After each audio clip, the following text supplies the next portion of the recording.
Ein is a pathetic loser who works as a carrier. His life was miserable until he is saved to become the strongest wizard. Ein, a low common appraiser at the edge of a cliff, blames himself for being weak and falls off. As he falls, he questions his existence, realizing that he hasn't accomplished anything and that his life is already ending. He reflects on how terrible his life has been, having been treated like garbage, and now he is dying like one. Earlier that day, in a dungeon, Zoid is battling a rat monster while Ein watches from the shadows. Zoid strikes the giant rat, and Jolene, who is preparing an incantation, finally releases a fireball, defeating it. They both feel proud of their abilities and tell Ein to take over, referring to him as a trash picker. Ein, who looks hungover, stumbles and falls over, giving Zoid even more reason to call him useless. Jolene mocks Ein for not being a high common like them but a low common. Ein apologizes, explaining that the bags he carries are quite heavy. He then starts to appraise the giant rat. At birth, it is said that the goddess of light grants one a job, while the goddess of darkness grants skills. By training one's skills, one can develop various abilities. However, jobs are inherited and cannot be changed. Jobs are divided into 3 tiers: the rare class, which includes a talented few, the high common, and the low commons. Peak, Ein inherited his job from his parents, but after they passed away, he couldn't maintain the family business and chose to become an adventurer instead. As Ein begins working, he struggles to open the rat's mouth. He asks Zoid for help, but Zoid,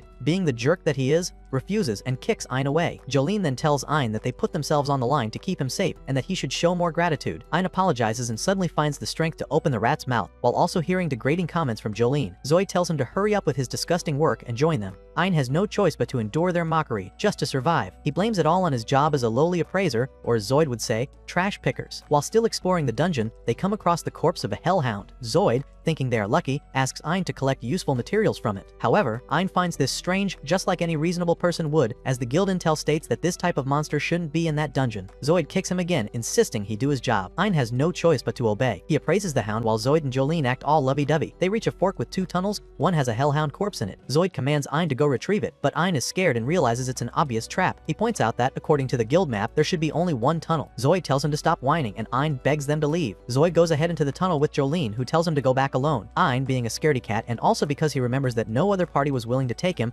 decides to go with them despite his doubts. The trio soon comes across a line of unalive hellhounds, and Zoid thinks he has won a lottery, but Ein voices his concerns, asking who could have defeated so many hellhounds. Zoid yells for him to shut up. Ein then notices frightening eyes in the shadows. Turns out, the unalived hellhounds were the result of the pack fighting over food. They're frightened, and Jolene asks what they should do. That's the one time Zoid's brain did some thinking. He suggests that Jolene cast a paralysis spell on Ein, and leave him for the hounds while they make a run for it. Jolene agrees and casts the spell on Ein, and Zoid calls the attention of the hounds to Ein, while he and Jolene escape. The hounds attack Ein, who is very scared, biting on his leg and arm. The pain breaks the paralysis, and Ein picks up a stone and hits the hounds away. He swings his bag at them, causing some fruit to fall out, which keeps the hounds busy, allowing him to escape. However, he realizes that Zoid and Jolene have blocked the exit to trap him. Cussing at them, he decides to take the next exit, but luck is really not on his side, and he soon finds himself at a dead end. With hounds behind him and a cliff ahead, Ein lets out a Yagami-like giggle before deciding he would rather jump than be eaten. Ein blames everything on his birth-assigned job. He admits that he became an adventurer to escape his life, but ultimately he failed. Ein realizes that he has a habit of blaming everything on his job and running away, and that he placed limits on himself without giving life a real try. He blames himself for being weak and falls, accepting his fate. Ein is wounded sitting by a tree trunk in the middle of water. A girl appears and makes her way towards him and kisses his forehead. Ein catches a glimpse of her, thinking it must be a dream, before falling back into unconsciousness. When Ein wakes up, he is surprised to find himself without any injuries, and alive. He notices the huge tree and appraises the water droplets from the tree.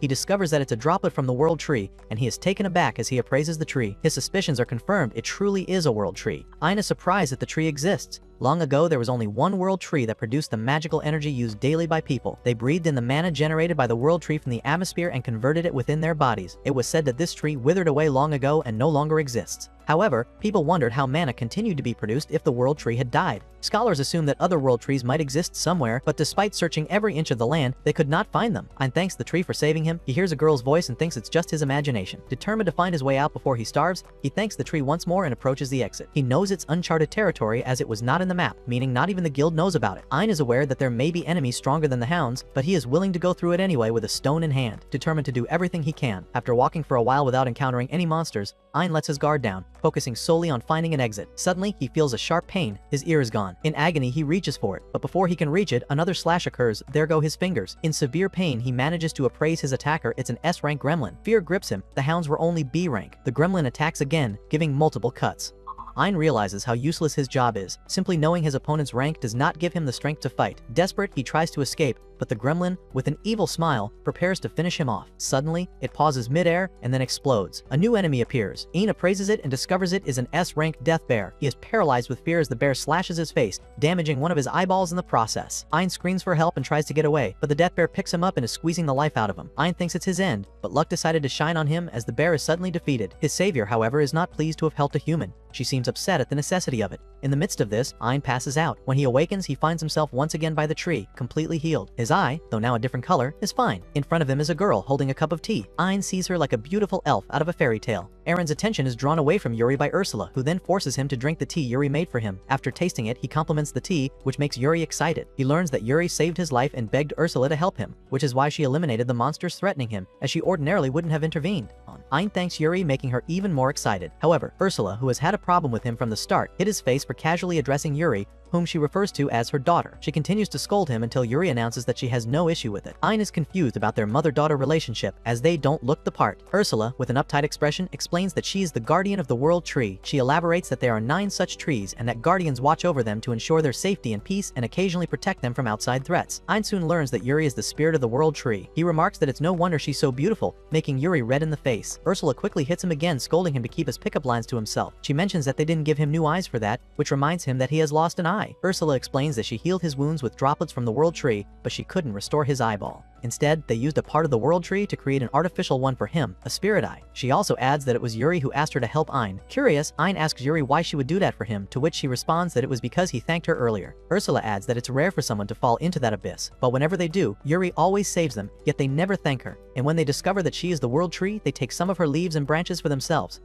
Ein thanks her again for saving him twice. Ursula tells him to get lost since he is now okay, but Yuri reminds her that it's dangerous out there. Ursula tells her that she doesn't care what happens to him. Yuri pleads for a way to help him, leading Ursula to reluctantly agree to train Ein so he can become strong enough to leave the dungeon alone. Yuri hugs Ursula to express her gratitude, and Ein, touched that he'll get to leave the dungeon alive, hugs both of them. Ursula tells him that he's being trained by the most powerful sage, and that she expects nothing less than full effort. Ein is determined to do his best. They enter the dungeon to begin the training. Ursula points into the dark, but Ein can't see anything. She tells him that he has a piece of the world tree in his eyes and should use it. Closing his eyes, he remembers how Yuri had given him light while he was in darkness. When he opens his eyes, the dungeon is bright, surprising him. Ursula informs him that his training has finally begun. She throws a stone at a sleeping gremlin, provoking it to attack. Ursula instructs Ein to dodge all of the gremlin's moves using his appraisal power, as appraising with the spirit eye differs from a normal eye. Ein appraises the gremlin's movements but ends up losing an ear again. Ursula casts a barrier around them and heals Ein with water from the spirit tree. She reassures him that no matter how many times he gets hurt, she will heal him. Once the barrier drops, Ein immediately appraises the gremlin flying toward him, predicting where it will strike. He reappraises to time the gremlin's attack and manages to dodge it. However, as he tries to brag to Ursula, the gremlin attacks again. She warns him not to let his guard down. Determined to master appraisal and use it effortlessly, Ein learns to dodge the gremlin's subsequent attacks. After a week of training, Ein feels proud of his mastery but distracts himself with bragging to Ursula and gets cut again. Ursula heals him once more and announces it's time to move on to the next lesson. She instructs him to defeat the gremlin.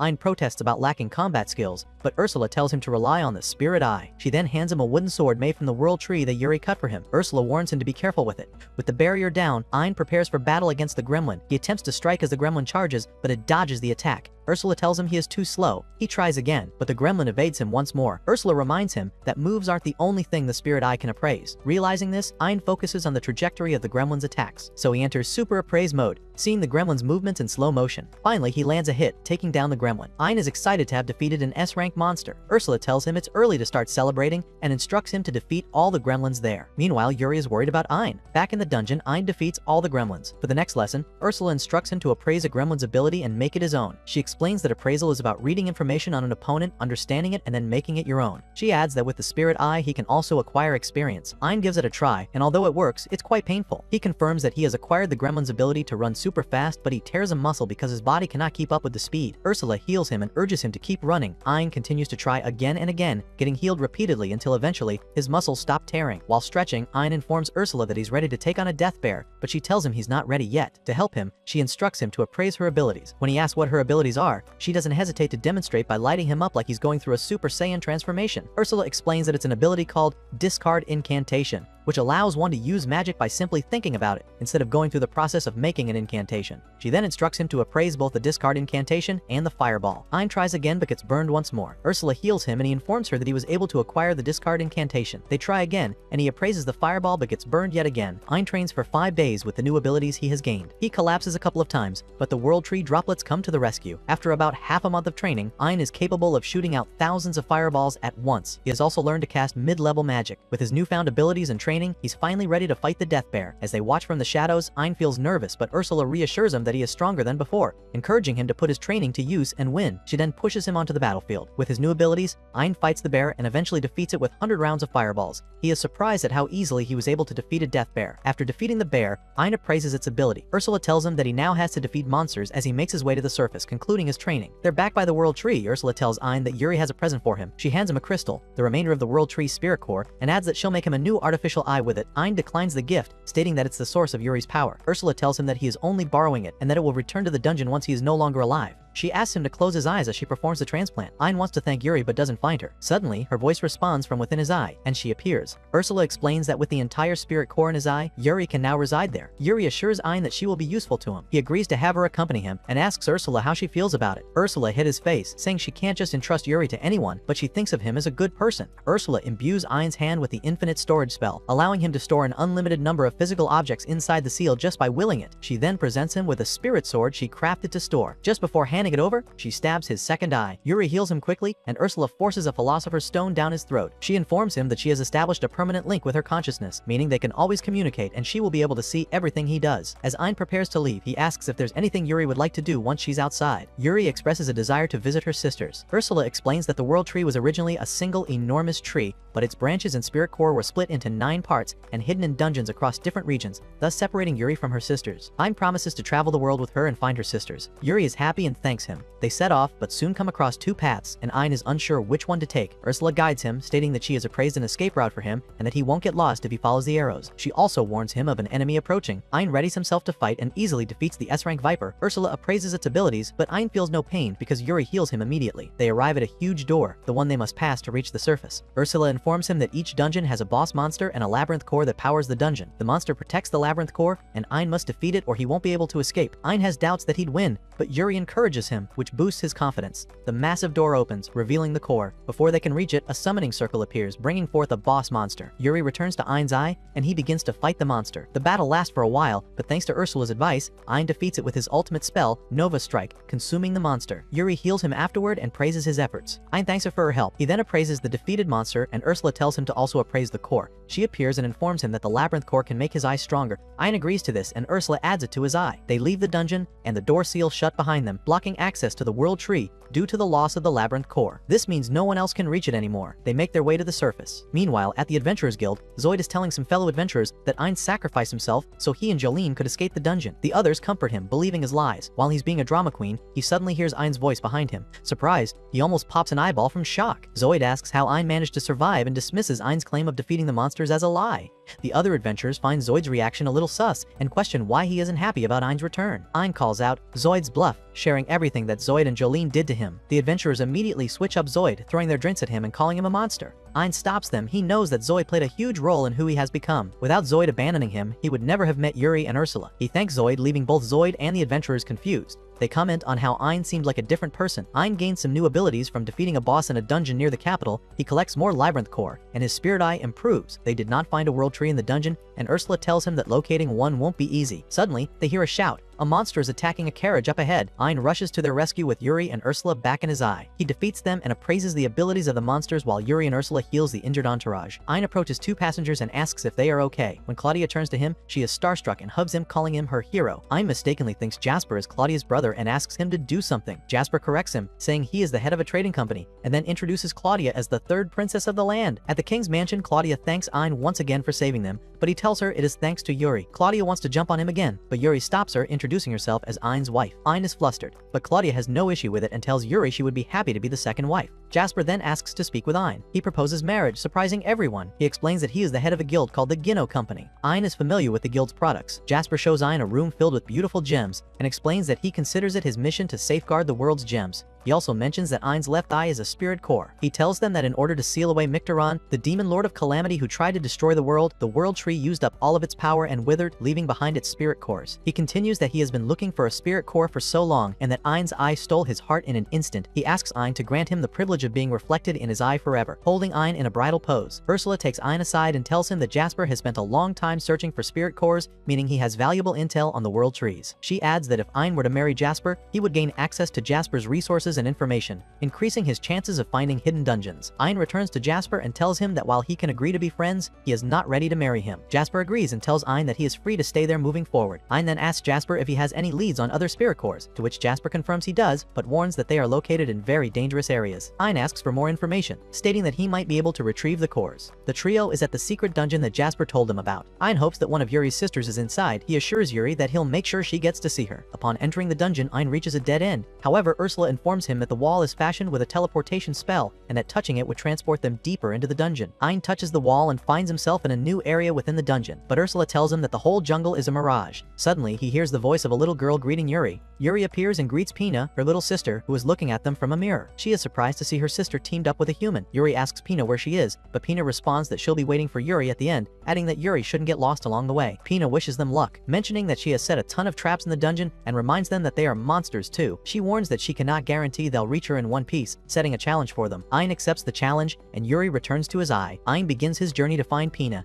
However, Pina senses that Ain has ulterior motives, planning to reveal his true nature. With Ursula's help, Ain manages to escape all of Pina's traps, much to her frustration, as she had intended to embarrass him in front of Yuri. Next, an S-rank humanoid attacks Ain by casting a sleep potion. Pina thinks that would be it, but Ain has ability resistance so it doesn't work on him. Pina is more upset, but Ain tells her he's just doing what he can do for Yuri. He then defeats the humanoid and appraises it. Suddenly, he is struck by a rock, indicating that something is attacking from the shadows. Pina wonders why he hasn't taken any damage, but it turns out Ain has a nullify ambush ability. Frustrated, Pina consoles herself that Ain won't be able to harm the silent ants because of their stealth ability. With Ursula's assistance, Ain identifies their location and defeats the ants with a gravity wall attack. He appraises their abilities. Pina is taken aback by his skills. Ain continues to defeat several more monsters, further frustrating Pina, who starts to wonder what he truly is. Meanwhile, back in the city, Zoid walks into a bar where the other adventurers whisper among themselves about him. He approaches Jolene and tries to talk to her, but she warns him to stay away. Two other adventurers step in to protect her. Zoid insists that Jolene was the one who cast the paralysis spell on Ain, but she breaks down crying, claiming he threatened her when she didn't want to do it. The two men grow angry and throw Zoid out of the bar, stating that no one will ever join a party with him again. Zoid is furious and blames Ain for surviving. He decides to take on a very difficult solo quest, something impressive enough to restore his reputation. Zoid's quest leads him to the same dungeon where Ain is, with the task of defeating a C-rank monster. He accidentally touches the wall and is transported into the dungeon jungle. Unaware of the traps, he falls into a trap and thinks it's the end, but finds himself back in the dungeon. Zoid hears Pina's voice, who informs him that no one can truly get unalived in her dungeon. When faced with a life-threatening situation, they are teleported back to the start. She bids him farewell, but Zoid, determined, goes back in, repeatedly trying and getting injured along the way. Eventually, he comes across a huge monster. Just as he prepares to attack, the monster hits him away. In immense pain, Zoid hears Pina's voice again, offering him the option to give up and leave. However, Zoid refuses. The monster inflicts more damage and is about to finish him off when, unexpectedly, the monster is defeated by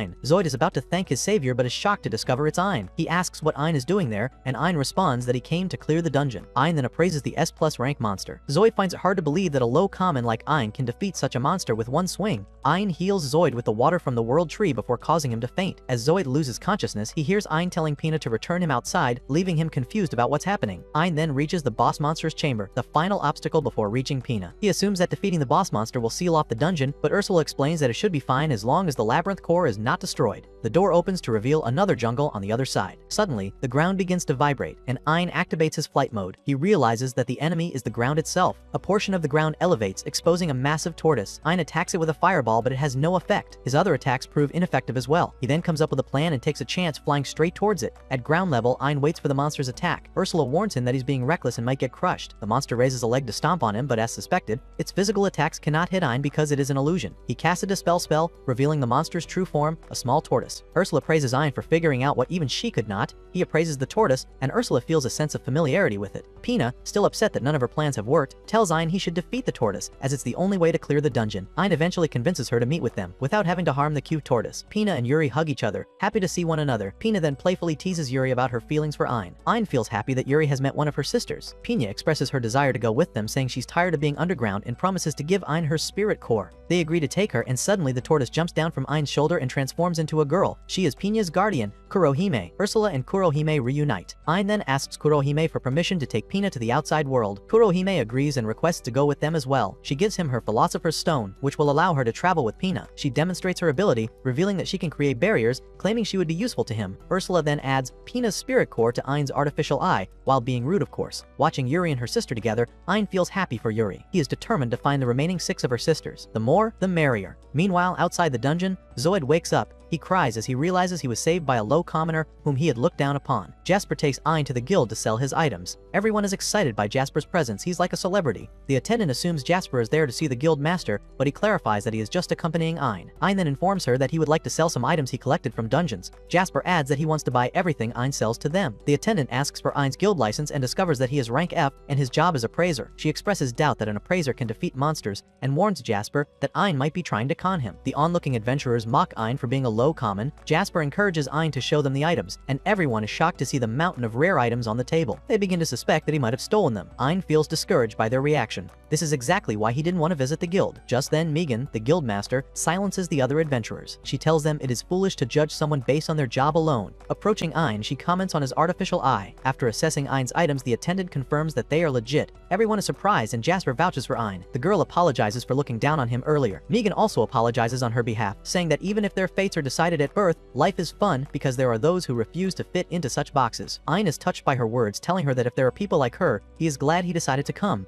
Megan states that she admires strong people, and he is exactly the kind she wants in her guild. She encourages him to think about joining and then leaves. The attendant instructs Ein to wait in the waiting room while she processes his items. Jasper tells Ein to also give her the items he obtained from clearing the secret dungeon. Everyone is amazed, crowding around him with questions, but Ein manages to escape and runs away. At Jasper's mansion, which is now also Ein's, he is taking a bath. He feels exhausted from all the attention. Just then, Yuri comments about the moon and he agrees before realizing that she shouldn't be in there. Pina then appears and puts some weird thought into Yuri's mind, causing both Yuri and Ein to become flustered. Ursula also joins them and scolds Ein for having inappropriate thoughts about her daughter. After leaving the bath, Ein finds Kurohime and they have a nice discussion. He learns that there are 7 spirit cores. She explains that even though the first world tree withered, her spirit core was not completely destroyed, meaning the eldest sister, Echidna, is most likely still alive somewhere with her guardian. However, no one knows where they are. Kurohime asks Ein if he is going to give up, but he refuses. He insists that the information doesn't change the fact that he wants to help Yuri find her family. Kurohime realizes that Ein has a special power that draws people close to him. The next day, Megan visits Ein and Jasper. She has come to seek Ein specifically because it's something only he can do. Her request is for him to battle Behemoth, one of the powerful ancient dragons trained by the demon lord Micdoran. Jasper adds that Behemoth suddenly reappeared after being in hiding for a while and attacked some merchants. Behemoth is an SS rank, and Jasper warns that the quest could cost Ein his life, yet Ein surprises both Jasper and Megan by agreeing to take on the challenge. He sets out to find Behemoth in a desert. Ursula helps him appraise Behemoth's location and provides him with intel on its skills. Ein is limited to his sword and ability since Behemoth can absorb magic. Ein wakes Behemoth from its slumber with an attack. Behemoth has never known defeat and has never encountered anyone stronger than itself. From birth, it possessed overwhelming power and no threat has ever shaken it. With this confidence, Behemoth prepares to fight Ein. When Ein announces that he is there to defeat him, Behemoth lets out a mocking laugh. He boasts about being created by the demon lord, but Ein talks down on the demon lord, making Behemoth angry. Behemoth unleashes a series of attacks at Ein, who skillfully dodges everyone. Ein then charges at Behemoth, cutting off one of his hands. Behemoth is taken aback, shocked that Ein could pierce his tough skin. In an attempt to surprise Ein, he burrows into the ground, planning to attack from below. He breaks out from under Ein and swallows him. Behemoth suddenly explodes. It happens so fast, Bro is confused. Never before has Behemoth experienced such pain. Accepting his defeat, he finally acknowledges Ein's strength and asks him what he did. Ein explains that he cast an ultimate spell from inside Behemoth's body. He reveals that his appraisal showed only Behemoth's outer hide could absorb magic, and that he raised a barrier to shield himself from the explosion, which is why he's not affected. Ein also mentions that he cast an illusion spell when they first met, and that Behemoth was merely chasing his mirage when he went underground until he released the spell. Ein concludes that Behemoth's downfall came from his overconfidence. After Behemoth passes, Ein feels pity for him. Next, Ein appraises Behemoth's abilities. Yuri, Pina, and Kurohime soon appear, praising Ein for his strength, but he says it's all thanks to them. At the castle, Ein meets with Claudia, who informs him that her father wants to see him. Just then, Claudia's father enters, appearing stern and intimidating. Ein stutters a greeting, but to his surprise, the man is not as mean as he seems. The king refers to Ein as Claudia's future husband and expresses gratitude for defeating Behemoth. He bows to Ein, thanking him for saving Claudia, but Ein humbly shifts the praise to Yuri once again. The king compliments Ein on his modesty, saying that he seems like someone who won't be drunk with power. He also adds that Ein will eventually become a person of great standing. Before he leaves, the king gifts Ein a watch engraved with the royal crest, granting him the freedom to go wherever he pleases. Ein knows that the king's gift will greatly benefit him in his quest to find Yuri's family. Meanwhile, in the city, Zoid is shoulder bumped by a man discussing Ein's victory over Behemoth. The man and his friends scorn Zoid, referring to him as trash, a rather ironic twist. Frustrated by constantly hearing Ein's name, Zoid is upset. Not long ago, he was stronger than Ein, and he now harbors deep resentment towards Ein. As if waiting for the perfect moment of weakness, Echidna approaches Zoid, and she tells him she could be of assistance. It's morning, and Yuri is up. Pina joins her after a bath. As Yuri helps Pina dry her hair, she worries for Ein as he hasn't woken up yet. Pina assures her that it is probably just fatigue, according to Kurohime. To take Yuri's mind off worrying, Pina suggests they go shopping to prepare something for Ein to get him back on his feet. Yuri is excited about the idea but fears the dangers of them heading out alone for shopping, but Pina assures her that it's all good. Zoid is curious about what Echidna wants, and Echidna mentions that Zoid has a grudge against Ein. Zoid is surprised, seeing as she knows, and Echidna has an evil grin. Ein drifts in his dream to his life back as a worthless appraiser. As usual, he gets talked down on and insulted by Zoid, who calls him weak. Ein, seeing this, is pissed and rejects it, but the dream still keeps going. He sees himself being shredded by the hellhounds, how his life would have ended if he hadn't escaped and met Yuri. His dead self makes it extra creepy by waking up all torn and battered just to diss Ein. The gist of it is that Ein got lucky, and that he isn't original as his powers are borrowed from Yuri. This does bad things to Ein's self-esteem. It was probably the terror of the moment or just the raw shock of seeing how he looks that creeped him out. But Ein wakes screaming. Ursula is waiting by his bedside as he wakes. Ein doesn't seem to remember much about how he ended up in bed, and Ursula explains to him that he exhausted himself and slept for a while. When Ein asks, Ursula mentions that Yuri and Pina left to shop, and from My Hero Academia, hibernating even on the liveliest days. Like seriously, the dude just woke up. Ursula mentions that he was screaming in his sleep, to which Ein explains that he had a bad dream. With the ideologies he generated from his dream, he tells Ursula that he hasn't changed from the trash he was before. He only got lucky meeting her and Yuri. He doesn't believe in himself as he even agrees that Zoid was right about him. Echidna says she can help Zoid get his revenge on Ein. She explains the concept of the spirit eye, adding that Ein has one. Zoid can finally make sense of how Ein became that strong, saying he knew Ein couldn't get that strong on his own. Echidna offers to give him the eye, and Zoid eagerly accepts the offer. With a wicked smile, Echidna sends a spirit eye into Zoid's head. As the power surges through Zoid's body, he goes through a wild transformation. If it comes down to looking like a Temu version of HXH's Maruam and remaining a weak trash, I'd choose the latter because what the hell? Upon full transformation, Zoid lunges into the town, basking in his new strength. He feels liberated from his human form. Zoid spots Jolene in the streets with another guy. He doesn't waste any time getting there and taking the guy's head off. His presence is intimidating, and Jolene starts making excuses for her actions as soon as she realizes it's Zoid. She says she can go back and clarify that paralyzing Ein was her idea, but before she completes her piece, Zoid takes her head off as well. Yuri and Pina are still out in town. Yuri stops, suddenly feeling the need to be better and help Ein out as well, instead of always being the one under someone's protection. Pina is somewhat confused when just then there's an explosion caused by Zoid. There are lots of injured, and seeing this, Yuri and Pina head to the scene to help out. Echidna, who watches from a distance, informs Zoid about the spirits, telling him to take down the spirits and Ein will lose his powers. Zoid, thrilled to have Ein back in his pathetic form, rushes to Yuri and Pina. He's about to attack Yuri when Pina locks him in with a magic barrier, giving them time to make an escape. Zoid's attacks to take down the barrier don't work. Echidna informs Zoid that breaking the barrier with random attacks is impossible, suggesting he use anti-spirit's art, a power given to him, to counter the barrier. Zoid adheres to this and easily takes down the barrier with a single hit. He catches up with Yuri and Pina, and this time, he easily destroys Pina's protective barrier. Yuri gets in front of Pina and tells her to run, but Zoid finally gets his hands on Yuri. Squeezing her like he's trying to let some paste out of a finished toothpaste, Zoid insults Yuri for giving her power to Ein, and adds that now she'll die because of him. Just then, Ein comes to the rescue. Zoid lets go of Yuri in reaction to Ein's attack, while Ursula and Kurohime arrive as well. They apologize for coming a bit late, but Yuri says she knew they'd come. She was very scared, obviously. Ein asks them all to get back into his eye, and they do, as he readies to fight. He tries to appraise Zoid, but it appears Zoid has a concealment skill, and according to Ursula, Zoid's skills are enough to deceive even a spirit god's eye. Zoid tries to attack Ein, but Ein parries Zoid away. This does nothing to Zoid as the fight intensifies. Ein tries to use a magic barrier but gets warned that it won't work on Zoid. Zoid easily breaks Ein's barrier. Echidna is confident and impressed with her barrier, and is sure that Ein will be unalived by Zoid. Zoid starts taunting Ein, and from the familiarity of his voice and manner of talking, Ein figures out that it is Zoid. Zoid mentions he also received the blessing of a spirit and seems so stoked about it. Ein is trying to grasp everything, getting a little distracted. Before Ursula can fully warn him to focus, Zoid is able to land a hit and send Ein flying. Zoid follows with a series of attacks, but Ein only evades. Even as Ursula urges Ein to go all out, as there could either be one outcome, either Zoid unaliving him or the other way around, Ein knows that even as a monster, it's still Zoid.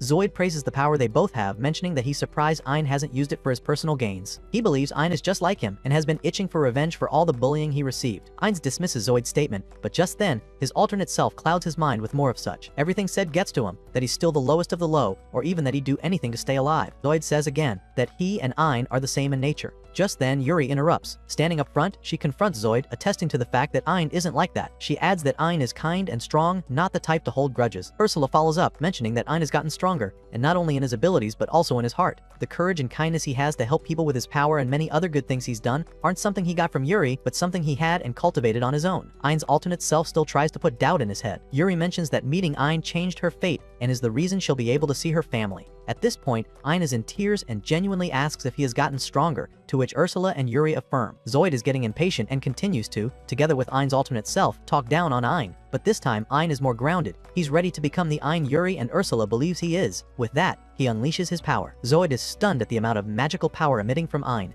Ursula is impressed, mentioning that Ein is ready to be a real guardian. Ein assures that he won't waver anymore and that he'll become strong enough to save everyone. Ursula says that since Ein has acknowledged his powers, he'll be able to use 100% of the spirit's power. Zoe tries to attack Ein but gets bodied. The difference in power level is so clear, and this time Zoe can't break Ein's magical barrier. Ursula assesses that Zoid is just 10% compared to Ein's 100%. This isn't a close matchup. It's like if Usopp took a swing at Garp. Zoid pleads for more power from Echidna, but guess who gets dog-walked either way? Turns out the only noticeable change is a messed up face, and Ein makes a finishing blow with his sword. Even as he defeats Zoid, Ein still lends a helping hand. Zoid is pissed. He hates the fact that Ein is acting all good and strong, helping even as he's weak. To Ein, there is no problem with helping without reason, or having courage even when weak. Ein mentions that if he could change, then so can Zoid, and once again lends out his hand. Zoid, remorseful, reaches out to Ein's hand. The chaos is over, and Zoid is arrested for good. Ein deduces that someone took advantage of Zoid's situation and gave him the spirit power. He just wonders who and why. Echidna picks up what remains of the spiritual eye she gave to Zoid. Her main aim all these while was to collect Ein's battle data, and with that accomplished, she reveals that her plan is off to a good start.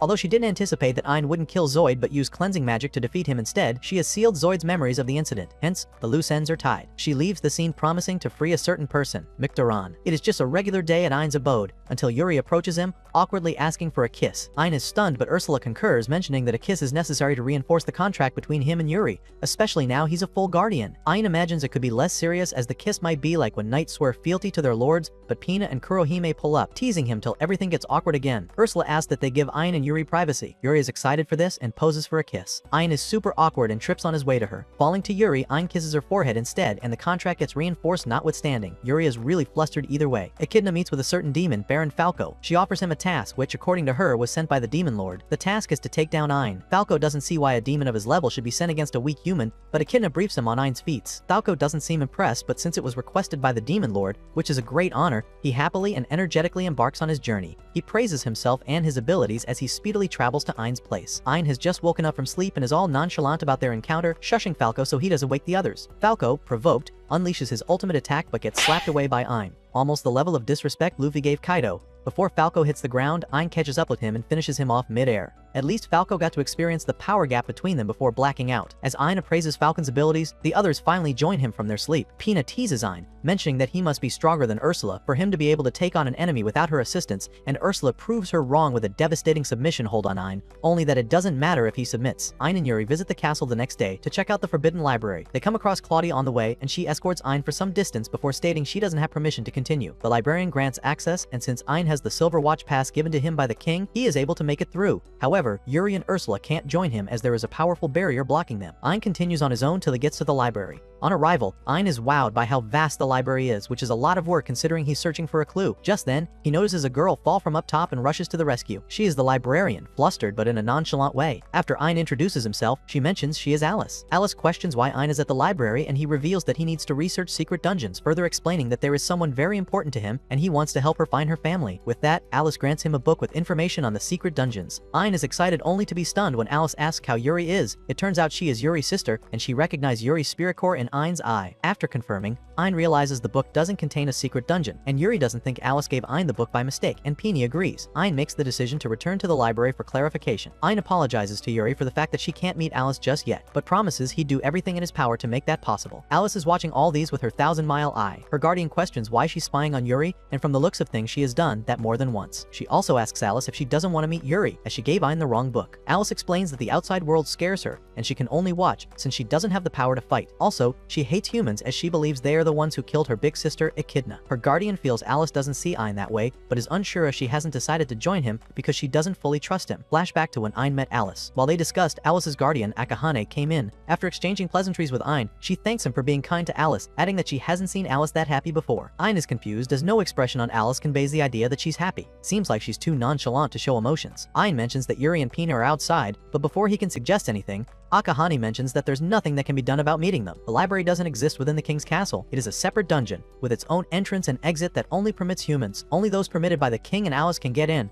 which is only fair as the place holds the kingdom's secrets and history. In exchange for the protection of the world tree over the place, Alice and Akahane are allowed to stay and read whatever books they want from the library. For Alice to see her sisters, Ein has to find the dungeon and come properly, since if Yuri and Pina were to get in any other way, the contract that has been for ages will be broken. Ein asks if he can just take Alice out normally, but Akahane mentions that Alice is frail and won't last long. She adds that the decision is Alice's to make anyway. Ein walks up to Alice and kindly asks if she wants to see her sisters. Coming to realization, he apologizes as he knows she obviously wants to see them but is just afraid. He can relate as he too was afraid to step into the real world, but with Ursula, Yuri, and the others, he was able to have that courage. Ein says that if Alice makes the decision to come with them, he'd do everything in his power to support her, adding that it doesn't matter how slow they go, he promises he'll take her to Yuri and Pina. In the end, Ein asks if Alice will trust him and come along. By this time, Alice is all flustered and emotional. Ein does know it's weird and hard to believe someone who asks you to trust them, so he promises to find the library the hard way, starting by checking each dungeon listed in the books. The encounter is pretty motivating, and we can say Cupid sneaked into the scene for Alice. Ein bids farewell and takes his leave. Akahane discusses with Alice. She has noticed Alice has taken a liking to Ein. She says it's okay to trust Ein, and that if anything goes wrong, Alice can always come back to the dungeon. Just then, Ein arrives. Akahane urges Alice to make a bold step, and she does. She tells Ein that she trusts him and would like him to take her to the outside world. Ein obliges. Excusing his method, Ein flies Alice out, thanking her for trusting him. Akahane gives Ein Alice's spirit core, and since she can't use teleportation magic, she grants a magical replica of herself, like a clone. With that, they set out to meet Pina and Yuri. The journey is a bit hectic, and Alice is way weaker than Ein expected. After fighting their way to the gate, Ein faces off the final boss. It is a bit bothersome, but Ein clears. As he appraises the boss, Alice is concerned and goes to inspect if Ein is hurt. Ein assures he is fine and thanks Alice for her concern. They're finally home and Alice meets Yuri and Pina. They're all excited, they just have different ways of showing it. Akahane meets her fellow guardians, and for some reason Ursula is tense, a little bit more than when she met Kurohime. Yuri excitedly hugs Ein, thanking him for bringing Alice. Alice's reaction stirs Pina's teasing nature. To investigate if Alice likes Ein, Pina also hugs Ein, creating a bait that Alice falls for. Pina continues to taunt and tease Alice, and when Ein tries to intervene, he gets confronted with the question of whether he likes Alice. Ein is at a sauna, and awkwardly enough, together with Yuri and the others, they keep on taunting him, making him super uncomfortable. Away from all this, Ein asks Ursula about processing Alice's spirit core, and Akahane gives him her Philosopher's Stone as she'll love to help too. Ursula asks Ein to get down in preparation for the process. Suddenly, Alice steps out but slips and falls. In an unfortunate turn of events, she grabs onto Ein's shorts for balance, accidentally pulling them down. This leaves Ein feeling even more awkward and embarrassed. Megan and Jasper pay Ein a visit at his home. After exchanging whimsy pleasantries, they get to the business that brought them there. By the king's request, Ein is offered a task to vanquish demons terrorizing the Rashik domain. Demons have been locked away for centuries by a dimensional wall, but have lately been on the rampage. Ein inquires from Ursula and the others, but Ursula protests about helping mere strangers, reminding him that their goals are set elsewhere. Ein mentions that he was a stranger too when Yuri and her helped him. He can relate to the plight of facing an overwhelming enemy and wishes to help these people in need, as Ursula and Yuri once helped him. Yuri and the others agree with Ein, and Ursula does see some point and joins in, saying she's fine with it if Yuri is in. Ein accepts the task.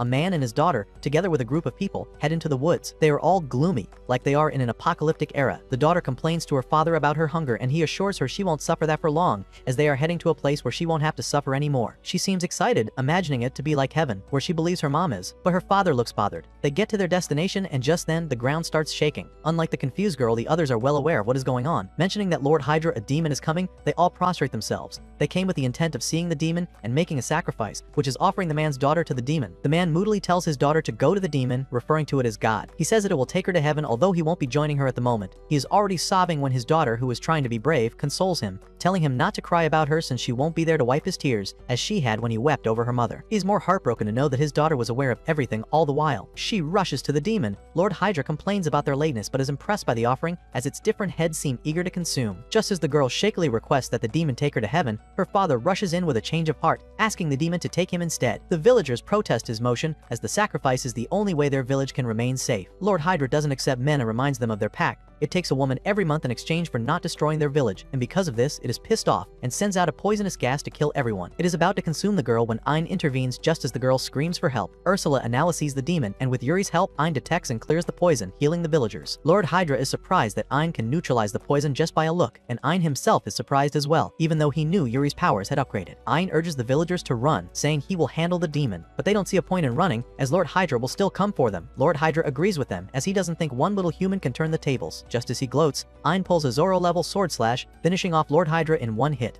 The villagers are awed, and some even know of him. Ursula analyzes Ein's move, and to Ein's surprise, she praises his tactic. After praising its abilities, the villagers happily thank him for saving them. Ein mentions that he'd like to meet the lord of their domain, but just then, there is a sudden drop in mood in the villagers. The girl's father says that they are grateful that Ein saved them, but it would have been better if he hadn't. That being said, they all leave. The girl breaks free from her father and runs back to thank Ein. Ein promises to do his best to protect the smiles on their faces. With that assurance, the once moody girl is excited. Ein sends her off, now looking forward to meeting the lord of the domain. On getting to the lord's manor, Ein and the others don't feel right about the place as it is suspiciously fancy. On that note, Ein asks them all back into his eye, as they don't know what lies ahead. Ein introduces himself on entering the building. A man comes to him, introducing himself as Nigun. He seems to have some knowledge about Ein. Nigun offers Ein some refreshments, a meal he made. Ein tries it and it seems to rival seawater in the contest of saltiness. Ein doesn't come clean on how the meal really is, but Nigun experiences it as he tastes it. It turns out he mistook salt for sugar. Getting to business, Ein asks about the demons that have started appearing in Nigun's domain. Nigun mentions he doesn't know about any demons, adding that there have only been sightings of monsters from the Abyss Woods where they reside. He believes people mistook monsters for demons and asks Ein to send word that there's no issue in his domain. Ein still requests to check around, just for confirmation. He mentions that the people seem to be struggling, adding that he defeated a Hydra on his way. On hearing this, Nigun is so shocked, he drops his tea. He freaks out, mentioning that the village will be terrorized by monsters again. He mentions that the monsters stayed away because of the Hydra's protection, and Ein points out that the Hydra demanded sacrifices. Nigun supports sacrificing a life to save more lives, mentioning that Ein won't be there to always protect them. It is his duty to protect the domain he inherited from his father, and he reveals he will do whatever it takes to fulfill that duty. He dismisses the meeting, taking his leave. Ein leaves, wondering if he went about things the wrong way. Despite this, he doesn't feel right about sacrificing anyone for this cause. Just as he's conflicted, Yuri comes along, comforting him. She says that what matters most is him following the path he feels is right. This is reassuring to Ein. Yuri's speech, that is, not the fairy tale pose. Nigun freaks out about the death of Hydra, complaining to a being in a mirror he refers to as Shadow. The being, who is a direct reflection of him, mentions that Hydra can be replaced and isn't a big issue. The only problem is having to deal with Ein, as his feats are way above human. Shadow says that Ein isn't human but a demon. Nigun finds this unbelievable, but Shadow feeds him more lies and manipulates him, telling him to kill Ein if he wants to protect his domain. Nigun isn't sure he can, but Shadow proceeds with more manipulation, reminding Nigun that he has never led him astray. As he questions Nigun's trust in him, Nigun finally bends to his will. As Nigun takes his leave, being jolly about killing Ein like someone swapped his mind with Chucky's, Shadow mocks the fact that humans are easy to control. He is eager to take over Nigun's body, and maybe, just maybe, he'll be able to tell the difference between sugar and salt. Ein inspects the walls of the village. They are damaged and there's no one at the watchtower, which makes it easy for monsters to invade. Ein sees a villager and introduces himself, but she flees, saying she knows nothing as soon as he asks her about the land and its lord. Ein notices the pattern is the same as with other villagers and suspects that they all fear Nigun. Even so, he can't back down as he won't be able to protect a single smile if he does. Coming across another villager, Ein requests permission to question him. The villager doesn't run or anything and says there's nothing to talk about. He mentions that the military and hunters have been there before and couldn't do anything. They ended up turning their back on the villagers and he doesn't think Ein will be any different. The man mentions that as soon as the Hydra was slain, monsters attacked and wrecked the place. As he laments, he asks Ein to go home as an advice. Just then, Ein walks up and using his magic, heals the land. Dude is literally earthbending, planting seeds and making them germinate.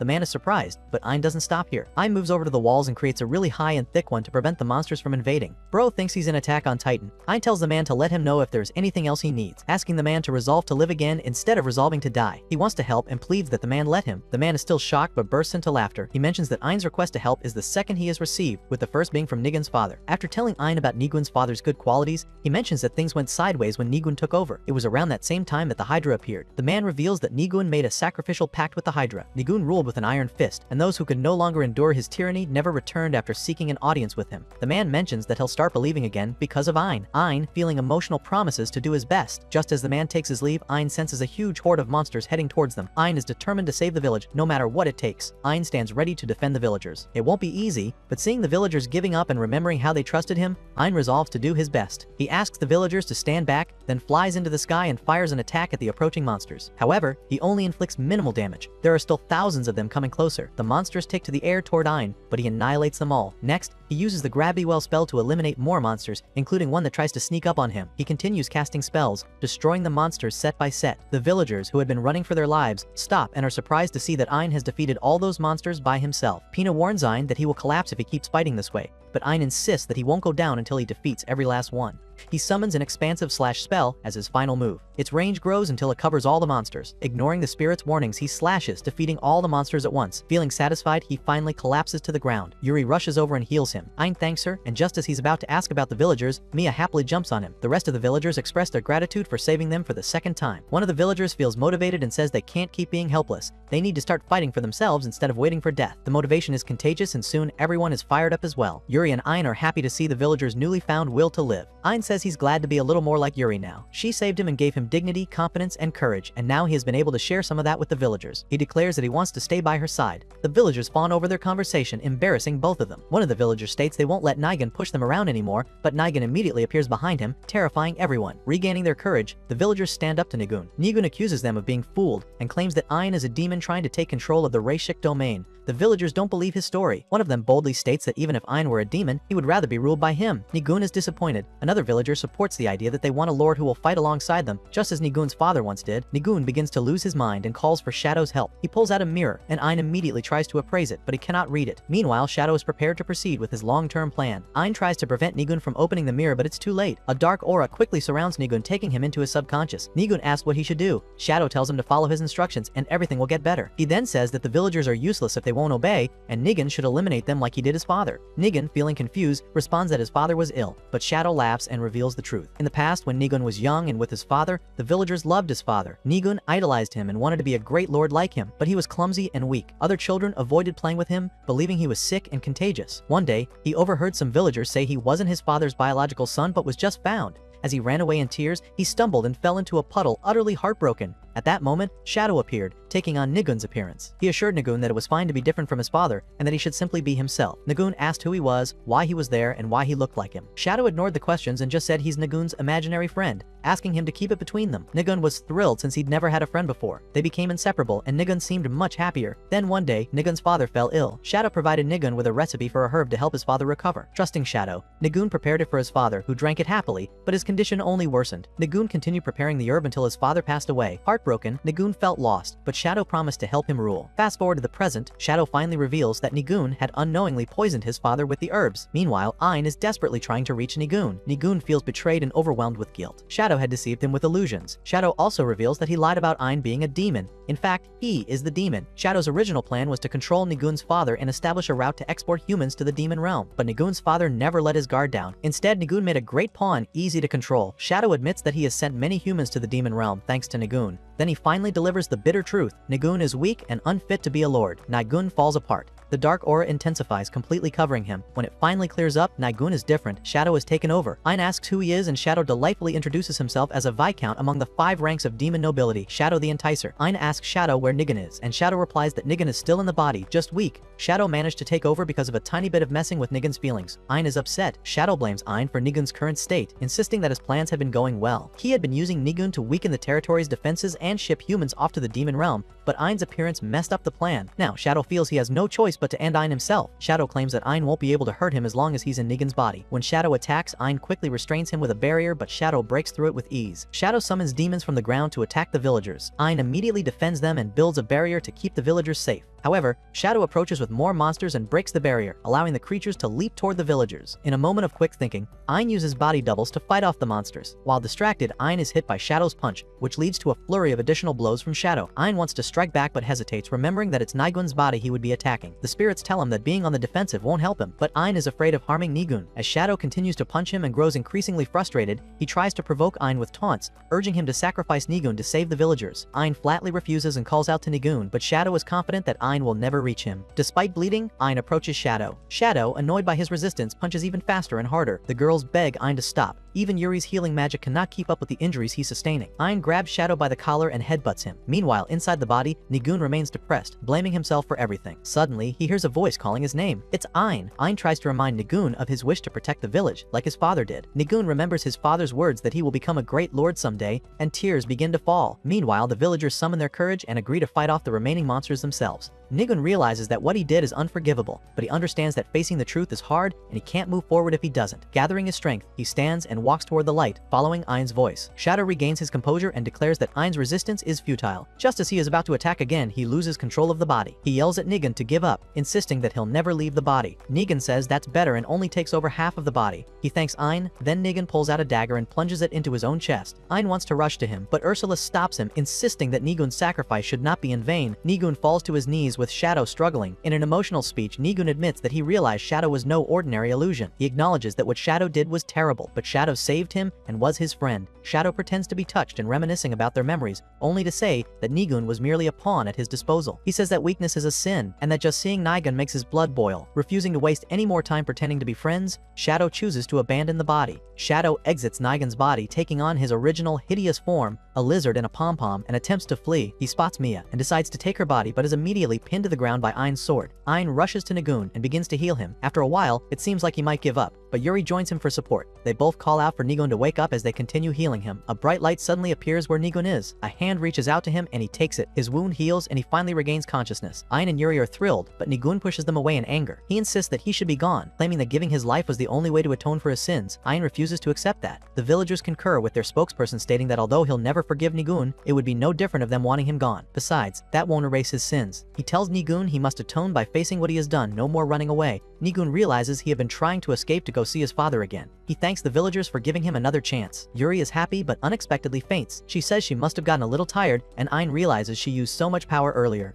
He carries her off to rest against a tree. While holding her, Ain reflects on how he might have been like Nigun if Shadow had found him first. Anger rises within him and he vows to make the demons pay for exploiting people's weaknesses. Everyone stands around worried about Yuri's condition. Meanwhile, Shadow, still pinned to the ground, complains that he cannot end up like this and crawls out in an even smaller form. However, his escape is cut short by a barrier placed by Pina. Ain joins them and has some questions for Shadow. He asks why Shadow was targeting him, but Shadow refuses to answer. As Ain is about to finish off Shadow, the latter pleads for his life. Shadow promises to provide information if Ain sets him free. Ain agrees, but Ursula does not. Shadow reveals that an order has been given to eliminate Ain. When Ain asks about the source of this order, Shadow begins to say the name, but he bursts apart. Ursula notes that it appears a spell was cast on Shadow to activate if he disclosed sensitive information. They realize they are dealing with a cunning enemy. As Ain is about to leave, the villagers thank him for his help, but Mia is saddened to see him go. Ain promises to visit her again. Nigun approaches Ain to thank him personally and requests one last favor. He wants Ain to continue supporting the Rashik domain. He mentions that monsters frequently invade Rashik territory, and Ain's support would mean a lot. The villagers echo Nigun's plea, leaving Ain speechless. Back to the capital. In the palace, Ain is surprised to learn that they want him to take charge of the Rashik territory. The king explains that he intended to grant Ain a noble title as a reward anyways, but Nigun requested the transfer of the territory to Ain and has voluntarily turned himself in.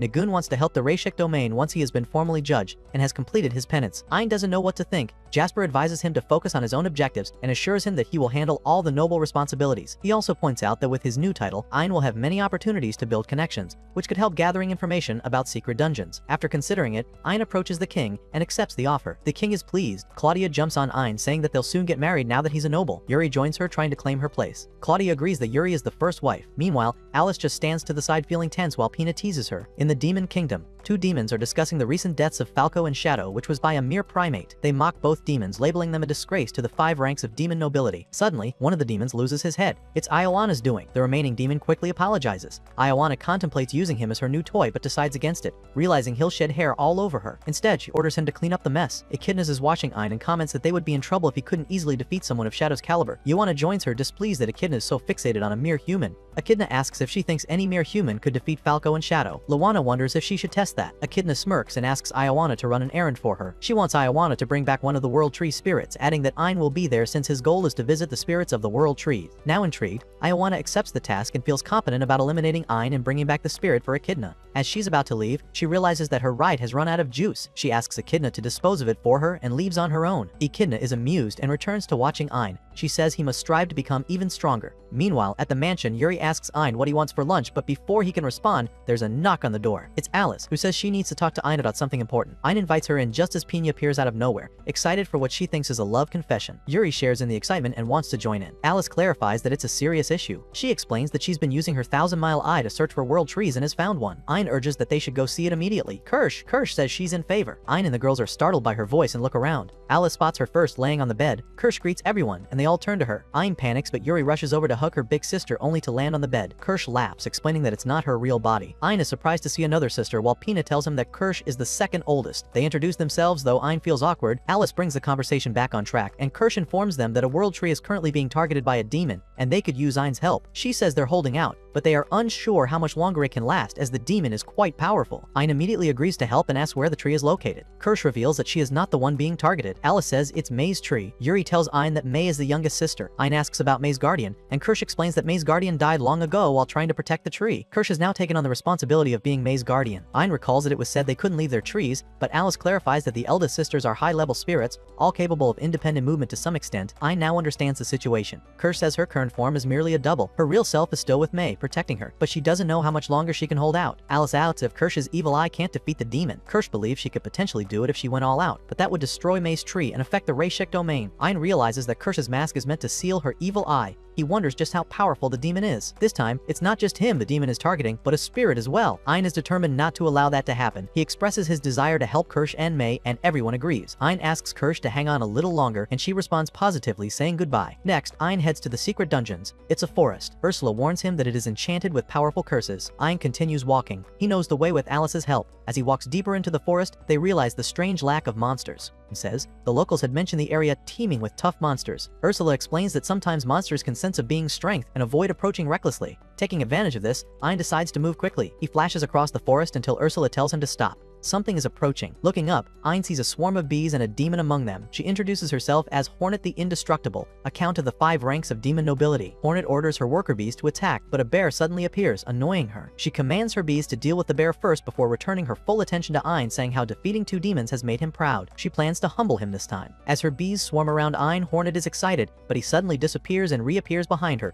plunging a sword into her. Hornet is surprised, but quickly uses her ability, Pheromone Commander, to disguise herself among the bees. Ayn doesn't waste any time destroying the bees to locate her. Hornet is terrified and flees to fight another day. She sees a portal that's not hers but decides to use it anyway. Upon entering, she is caught by Ioana, who questions why she is running. Hornet frantically tries to explain that Ayn is much stronger than she expected, but Ioana ends her mid-sentence. She's tired of dealing with morons. Excitedly, Ioana turns her attention to Ayn, who has already found her. She introduces herself as Ioana, a duke of the 5 ranks of demon nobility. Ayn senses that Ioana is on a different level compared to Hornet and realizes that she must be the demon Kirsch had mentioned. Impressed that he can sense her power despite her using a block magic spell, Ioana reveals her plan to execute him and kidnap the spirit. However, Ayn declares that he won't allow it to happen. Ioana proudly challenges him, asking what he intends to do to stop her. In response, Ayn's real body appears behind her, delivering a weakening spell. Caught off guard, Ioana quickly attempts to block his punch. Ayn, relentless, begins to punch her repeatedly before throwing her to the ground. Rather than being intimidated, Ioana is thrilled by the pain. She says it has been a long time since someone made her bleed. She thinks this fight will be fun. She fires precision shots at Ayn, designed to follow him until they strike. To her surprise, Ayn parries the attack, changing the target back to her. She tries to dodge but gets hit, realizing her ability isn't working. With little time to think, Ayn swiftly severs her head. Surprisingly, her head continues to talk. Ayn comments that demons are as stubborn as cockroaches. He informs Ioana that he hadn't just used a drain-level spell once, each of his punches was layered with it, leaving her weaker than the monsters in the area. Yet, Ioana remains proud and refuses to let someone she calls a lowly rabble take her abilities. She opens a portal to escape, insisting she would have won if Ayn hadn't resorted to a cowardly ability like drain level. Angrily, she swears to defeat him next time. Ayn wants to pursue her but is stopped by Ursula. They need to ensure Kirsch and May are safe first. Alice leads Ayn to a huge tree cocoon. Although it seems obvious, Alice explains that ordinary people can't see it. Ayn realizes that his spirit eye allows him to perceive it, while Ioana likely couldn't see the cocoon but could sense its energy, which explains her blind shots. Just as Ayn wonders how to enter, the cocoon opens. Kirsch's voice invites them inside. Once they step inside, Pina and Yuri emerge, admiring the surroundings. Kirsch calls out to her sisters, and this time, Yuri seizes the opportunity to hug her while Pina does their secret handshake. Ayn is relieved that they are safe and asks about May. Kirsch shows him that May is taking a nap. Ayn approaching her. She's an adorable little girl. Ayn doesn't want to wake her. However, as he steps away, he accidentally steps on a stick, causing it to snap. May's eyes fly open. Seeing Ayn, she begins to wail loudly, and Ayn is instantly terrified. Ayn tries to comfort May, who is crying. He smiles at her, but this only worsens it. Fortunately, Yuri appears to help, and May's face lights up when she sees her. Pina and Alice too. Ayn is relieved that May has stopped crying, but suddenly she remembers the attack and warns her sisters, pointing at Ayn as the attacker. Yuri steps in to explain the situation, and May apologizes for her misunderstanding. Ayn also apologizes for scaring her. May then asks if she can sit on Ein's lap, and he agrees, gently patting her head as she requested. Next, she wants him to lift her high into the air, which he does. She keeps asking him to lift her higher, and eventually Ein takes off into the sky with her. However, he begins to wonder if he may have gone too high. Meanwhile, the sisters are concerned. They recall how severe Mei's crying fits can be, with Kirsch saying that her longest lasted a whole week, then laughs wickedly. Yuri suggests distracting Mei with a lollipop, while Pina says that not even Ein can win the affection of all the spirits. When Ein returns to the ground, he anxiously awaits Mei's reaction. To his delight, Mei absolutely loves the experience and declares that he is now on her list of people she likes. The sisters cheer for Ein's newfound acceptance. Mei then asks if she can join them, and Ein turns to Kirsch for her opinion. Kirsch says she'd like to respect Mei's wishes but decides to stay behind to watch their home. Ein encourages her to think of herself first, promising to respect her decision just as she respects Mei's. He assures her that he will set up a barrier and create a double to ensure their safety. Grateful, Kirsch hands over her and Mei's spirit cores to him and finally agrees to join them. Her sisters are excited. Ein is happy having united 4 sisters. Ursula mentions that there are still 4 more to find and is confident he will succeed. Ein reflects on feeling worthless in the past, but being with them makes him feel strong. He takes pride in protecting their smiles and wants to keep being someone he can be proud of. Ursula is touched by how far they have come, though she denies it when Ein notices. Ursula adds the new spirit cores to Ein's spirit eye, making it 2 additional members to his little eye community. From Kirsch,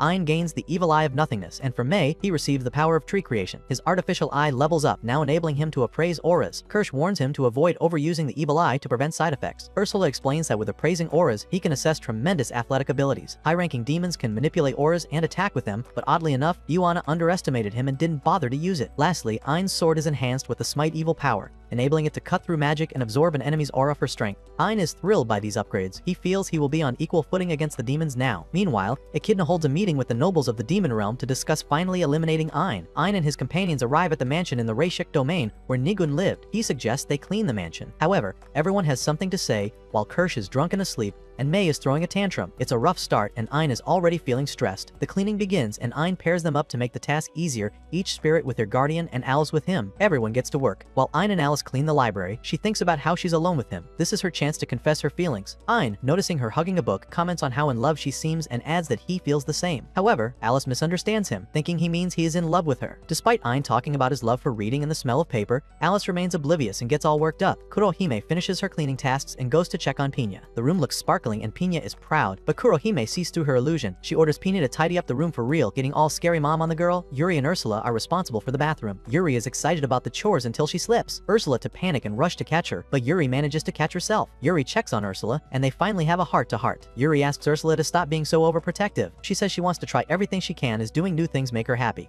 Ursula agrees, stating that Yuri's happiness is her happiness, and they resume their work. Mei and Kirsch are to clean a mysterious room. Mei discovers a cute dress, and Kirsch realizes it's a dressing room. Excited, Mei wants to try it on, but she also finds something nice for Kirsch, only to reconsider because it may be too revealing. Suddenly, she gets an idea. After Ein finishes tidying the bedroom, he steps outside to check on everyone else but pauses when he sees Yuri coming down the stairs. She's wearing a beautiful gown, and he asks her why she's all dressed up. Yuri explains that they've decided to have a welcome party. Then she asks him what he thinks of her dress, and he replies that she looks cute, which makes Yuri very pleased. Ein offers to help with the party preparations, but Yuri pulls him along, saying they've already set everything up and it's also a surprise party to thank him for all that he does. She leads him into a room where the rest of the sisters and guardians are gathered, all dressed up. Kirsch has even started drinking. Ein is starstruck. He feels like he is in one of the most luxurious situations imaginable and tells them all how beautiful they look. Pina hands him an outfit to try on, but Ein refuses. Yuri looks sad, and Ursula threatens him, insisting he put it on. Ein changes into the outfit, and Yuri absolutely loves it. Alice is too shy to even look, while Mei beams with pride, happy that she chose the outfit, and Ein thanks her for it. Yuri then pulls Ein onto the dance floor. Alice looks sad and wants to turn away, but Yuri invites her to dance too, assuring her that it will be more fun together. Pina joins them, and Kurohime provides the music. Everyone is having a great time, smiling happily. Later, Yuri and Ein take a moment alone outside. She thanks him for helping her reconnect with her sisters. Ein promises to find the others, and Yuri says she's counting on him. She expresses how much fun she's having and wishes they could keep enjoying moments like this forever. Ein reassures her that they can because, with her and the others, each day becomes more fun than the last. He tells her that being with them makes him happier than anything and promises to do his part to make every day better and better. Yuri is pleased.